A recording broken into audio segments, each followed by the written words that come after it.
This is TV Grid.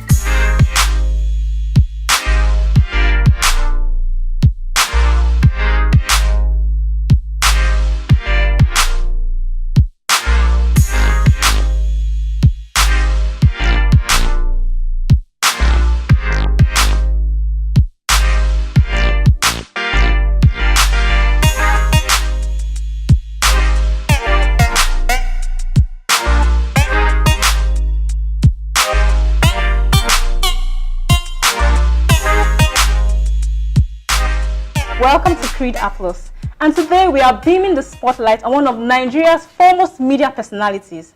He's internationally known as the host of Big Brother Africa. Ladies and gentlemen, it's with joy and pleasure that I introduce to us Ikpomosa Osakioduwa, popularly known as IK. Well done, well done. You should receive the Creed applause for today. Thank you. I made a lot of effort to learn that name. That name is a strong name, so definitely you get the Creed applause. Thank you very much. So I'm the first person to call you Pomosa in a very long time, I guess. Well, a few people try. It's a struggle. The name is not the easiest name. My parents were not kind. But good with IK. We're very good with IK. Yeah, let's do that. So now we're talking about you. Can you tell us what it was like growing up? Just give us a sneak peek into your My dad was in the army, and so we moved around a lot because he kept getting transferred. Enugu, Auchi, Kaduna, Lagos, India, Zimbabwe.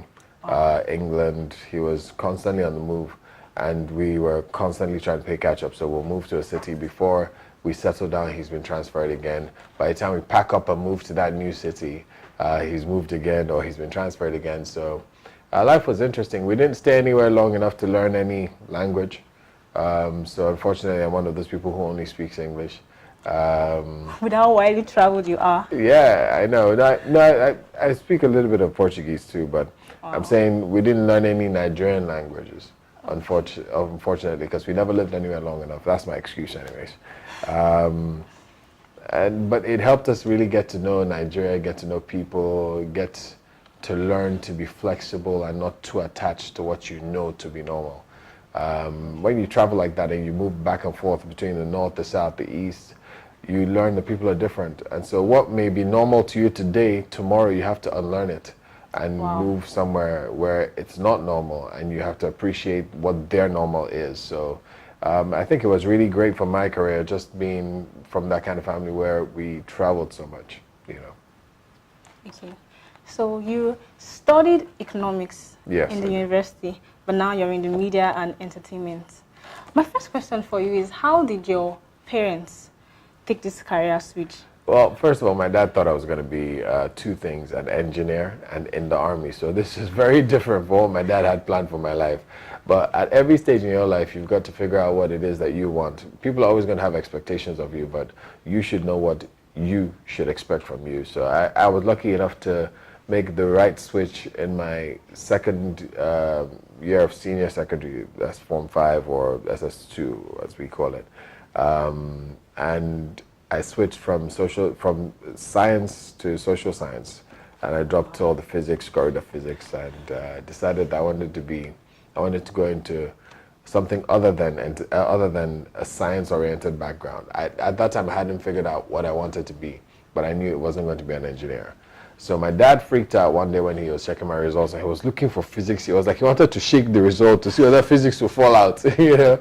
And I knew what he was looking for, but I was just letting him scour through the whole thing and then tell me eventually what he wanted. And he was like, this is not complete now, where's physics? I said, oh, I dropped it. He was like, what? You know, like, yeah, it wasn't for me. You know, it wasn't what I wanted, and it wasn't going to work out. And he freaked out for a bit, but he eventually got used to it. My mom, on the other hand, was very supportive. She was just like, okay, what do you want to do? Okay, no problem, I'm with you 100% of the way. My dad came around later. And even when you started in the media, once I started in the media, now my dad is he's a pretty independent guy. It's just that I think because I look like him a lot, he had hoped I would follow in his footsteps, you know, an engineer in the army. And it just took time for him to come around to the fact that, okay, this is not my calling. I'm a better entertainer than I would ever have been an engineer. And he grew to see it. Now he plays with the fact, he's always telling me, oh, that's my son. My son's the one on, you know, use you to brag. Now he's a proud father. Yeah, he's a proud dad now. He's a proud dad. He's proud. Okay. You got married in 2008. That's right, And October then 3rd. you dropped the name Wild Child after you got married. No, I dropped it before I got married, but then people just kind of heard only around the same time That you that, got oh, married. he's married now, he's dropped the name, because it became more popular that I had dropped the name after I got married. So people blame my wife for it, but it had absolutely nothing to do with my wife, funny enough. Absolutely nothing to do with it. I was hosting an event for one captain of the industry, banking industry. And I was going to host an event for him, and he saw my name on the program, Wild Child, and he said, no, no, no, no. I don't want any wild child this is a very serious event. No wildness, no crazy behavior. Remove this wild child. They were trying to explain to him. He said, I don't want to hear. Just remove this person and give me somebody new. So they removed wild child and they put Osakioduwa. And he said, hey, at least this one's head is properly on their shoulders. I don't want only you. And it was the same person. It was you. But my brand was getting in the way of my business. So once I realized that, I decided no more. We have to change so we can get the corporate gigs. So I adjusted my branding and what I was offered as a brand. And I became Osakioduwa. I started going by my real name. And it's helped my business to grow astronomically compared to what I was doing before. So what was the Wild Child brand and what is the Osakioduwa The Wild Child brand is now? so much smaller than the Osakioduwa brand because it's a part of the Osakioduwa brand. So Wild Child was just the concept Wild Child was two things. Wild in that not crazy, but living in your natural element. When you find a lion living in the forest or you find a giraffe, you say it's living in the wild, right? But in truth, that's where the lion is supposed to be. There's nothing wrong with the lion. There's nothing wrong with the giraffe. There's nothing wrong with the bear. They live in the wild because that's where their natural environment is. So the wild there was supposed to be me in my natural element. Not trying to be anybody else, not trying to live up to anybody's expectation. It was just me living up to me. And then child, it kind of speaks about my personality. I have no inhibitions. I'm not one of those people who overthinks a thing before they say it. So I'm pretty deliberate, but as I think it, I say it. So you find that Wild Child was supposed to be me living in my natural environment without inhibition. So that was where the concept came from. But as a brand, the Wild Child brand was very risque, very edgy, very naughty. I would say all the nasty things that people were shy to say without using swear words or anything. Still being able to be radio and TV worthy. I was able to, put out a very risque side of most people in the branding. But Osakioduwa is more corporate. I have that Wild Child still as a part of my element. If I need to bring it out, I can. If I need to reach to a younger crowd, I can. If I need to reach an older, more civilized, more mature, more seasoned crowd, I'm able to do that too. So the Osakioduwa brand is so much bigger than Wild Child. Okay. So you have made several transitions. You started with radio, you went to live events, you went to TV, and now you're a producer. You're a TV producer too. Yeah. You've done several stuff nationally and internationally. Yeah. You're literally a legend. No, I wouldn't call me a legend just yet, because there's so much more to do, but I'm working on it. That's what legends see. Yeah. Thanks. Okay, you've gone through all these transitions. What has your journey been like? It's been a long journey. Like every other journey to somewhere good, there's been trials on the way. There've been trials. There've been tough times. I didn't start out, popular like this, and things haven't always been rosy. I've lived the life that everybody else has lived. Tough life. From a comfortable, maybe not wealthy background, and you've had to struggle to move things forward. So I would say it's been a tough journey, not easy. But definitely very rewarding and worth it at the end of the day. So there've been the sleepless nights wondering where am I going to get money from. There've been those tough nights where am I going to get money to. I've been carless for many years. I've done all the things that people do, to get around, to move around. I remember driving my beat up 305. Which had eczema on it. Seriously? Yeah, because when you have an accident, then you panel beat, but you don't have money to spray. And they now use body filler to. I know that. So you have patches. So the car had eczema, but it wasn't because it was because I had no money to spray it. The car was called Lazarus because it it used to die and come back from the grave. So we used to call it Lazarus. Lazarus. Yeah, it was a good car. That was his brand name. Yeah, it had a mind of its own. You know, so if I had passengers that didn't like it, just die. You know, and then when it's ready, it'll come back.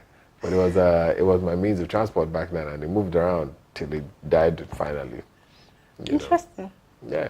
So it's now a monument in your house, or you No, just one scrap it mechanic out? just used it and carried it away. You know, like, you know when you're sharing your car with mechanics, you know, like today is my week, next week is your week. That's how Lazarus was for me and mechanics. Eventually, one day, Really? the mechanics week turned into 2 weeks, turned into 3 weeks, turned into 4 forever. weeks. Next thing, we didn't see the car again, it was done.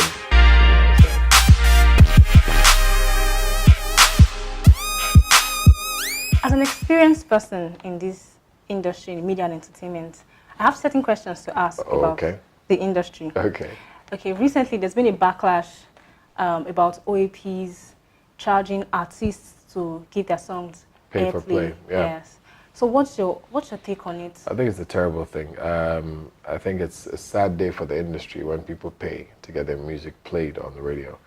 For several reasons, it will reduce it's definitely will reduce the standard of music that comes to the radio stations or that gets played on the radio stations, because if anybody who has money can get their music played, then it's going to affect the way what gets out there. People with bad music will just pay and get played, you know, but the standards should be higher. The standards should be higher for the music. The standards should be higher for getting your music on the radio. And I think it's just sad that somebody would be taking money from an artist who has not made it yet. You know, they've paid for the studio, they paid for the producer, they've paid to package their work, and then you're charging them to play it, you know, when that's your actual job. To be fair, I know that there are many presenters that don't get paid by their stations, by their radio stations. I know that there are many radio stations underpaying their staff, so they need to fend for themselves. I just wish they would find some other way to do it rather than to take money from artists. I think it's a very bad thing. Okay. So still as a professional, there's been another backlash on OAPs also about fake accents and being fake on radio. I have two things to address on that issue. One, I think you should never fake your accent on the radio. How you sound should be how you sound, right? If you're Nigerian, you should sound Nigerian. Or if you've lived in Nigeria all your life, you should sound Nigerian. If you've lived in the US all your life, okay, fine, you should sound American, right? If you've lived in the UK all your life, yeah, then you should sound like you're from the UK. I don't have a problem with an accent if it's authentic. But what I have a problem with is people stealing accents from the US, steal from the UK, you know, that is not authentic. You now blend all of them together and give us something that is Nigeria, UK, US, I don't know. With pidgin English. Exactly, do you understand? Exactly, mixing it with pidgin slangs, I have a problem with that. But having said all of that, I think the radio also should have a high standard for the people who work on radio. If you're working on radio and your only job is to speak, unless you're working on one of those stations where pidgin is the lingua franca or the language of use, or you're working on one of those stations where they use a different dialect, a different language, maybe Yoruba, Hausa, I think your English should be decent at least before you work on a radio station. You shouldn't have R factor, S factor, L factor, H factor, any of those factors if you're going to be a presenter. So even though I think, yes, there are a lot of presenters out there that fake their accents, I also think there are a lot of people out there who are on the radio who shouldn't be on the radio, you know, because they have too many accents or factors, rather, attached to the accent, you know, so I don't know. I have two thoughts on it, you know. Okay. You started a mentorship program, yes. The IK Talks. I think it's like 5 years now running. Do you still intend to continue this program? Yeah, I'm in Port Harcourt in a few weeks doing the IK Talks there with IK, yeah. And then I'm back to Lagos to do it here. I'm going to do it in Abuja as well this year. So it's something that's necessary. Somebody has to develop the talent that's coming up after us. Real success will show some form of succession. You know, if you're successful at what you do, somebody after you will pick it up after you, you know. So this mentorship program is not holding only in Lagos, it's holding in other states? I'm trying to take it around Nigeria. I'm Nigerian, so I want Nigeria to benefit from what I've learned from. And all of it I've learned is from different places in the world. I've learned from Africa Magic and Mnet and MultiChoice. They've invested quite a lot in terms of training in me, right? So they won't do that for every Nigerian. But since I have it, why don't I give it back to somebody else, you know?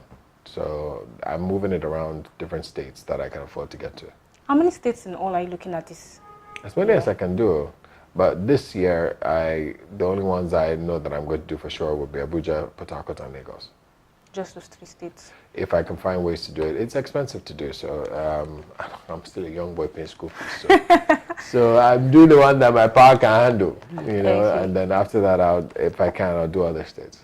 So this mentorship program is for the media and entertainment industry? Media, entertainment, speaking industry. So sometimes people in the corporate sector who do a lot of presentations, debates, or motivational speaking want to perfect that so they can come in for the course as well.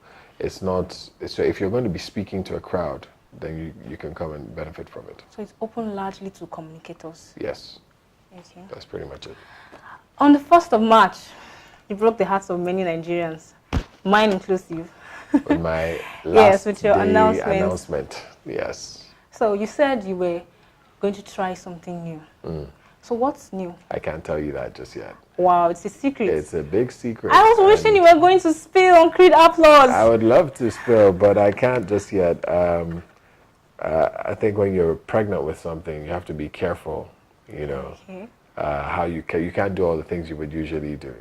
You have to watch how you carry yourself so you don't suffer a loss of the child. So right now I'm in that stage where I'm carrying a precious thing and I need to be careful how I handle it. So I don't want unnecessary attention.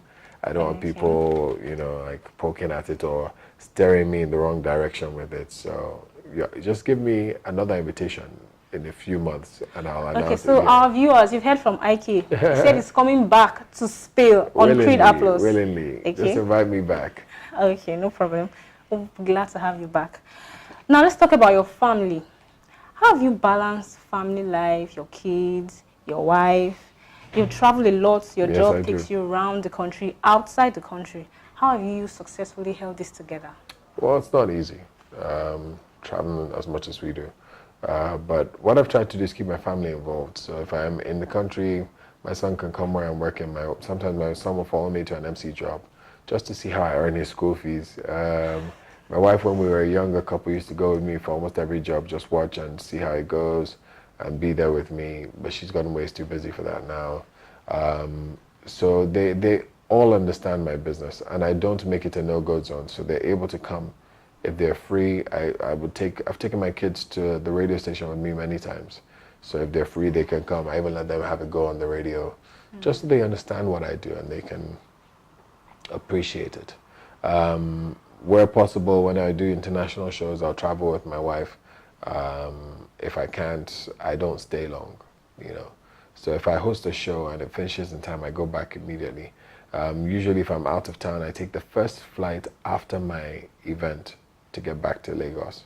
Not like something's going to happen if I come late, but I want to spend as much time as possible with my kids and with my family. So usually after the event, I'll take the first available flight after the event back to Lagos to be here with the family. So it's tough, but it's an investment that's definitely worth it. Okay. So that's all for today. Thank you. It was really so much. amazing having you on the show. Thank you for having me on Creed Applause. Yeah, thank you very much. So from Creed Applause, our official applause. I'm right back for you for getting my name right at the start of this. Yeah? You said? I said this is for you for getting my name right at the Oh, start. thank you very much. I stayed all night learning to pronounce that name, so I think I deserve that. Ah, nice. Well done. Thank you very much. Thank you.